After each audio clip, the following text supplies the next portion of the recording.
Sa dugang balita, mga nagalabaw nga kabilya sa box culvert sa ginahimo nga drainage sa barangay Divinagracia, La Paz, ginakahangawan. Si Kim Salinas may nagaratsada nga balita. Duwa na kabulan, humalin sa ginsiguran obra ang drainage project sa barangay Divinagracia, La Paz. Makitaan nga ginaobra na ang box culvert. Apang nakakabalaka ang mga motorista kag residente sa nagalabaw nga kabilya. Kulang ko rin sa mga warning device kag paral nga posible makahalid sa ila salakyan o kung makapinas sang pumuluyo ilabi na kun gabi. Mga delikado, siyempre bala mo budlay ng ulan kag ba kasi malimang matutang dan bala may sa lakyan mo.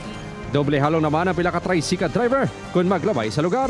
Naranam lang nanda kundi halong lang kami. Plano sang barangay nga pakigangutan ng kontraktor sang proyekto tuhoy sa reklamo.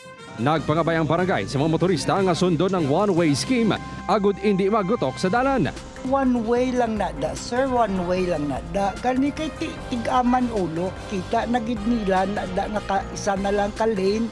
Baw makuanggid man galot. Wala nagpa-interview sa news team ang engineer sang proyekto. Apang nanindugan niya bastante ang warning devices kag barikada nga ginbutang. Ang proyekto, ang kabahin pa sang delayed na nga drainage project sang DPWH Iloilo City District Engineering Office sa distrito sang Lapus kag La Paz. Upod Caramel Porquia, Kim Salinas sang naga. Ratsada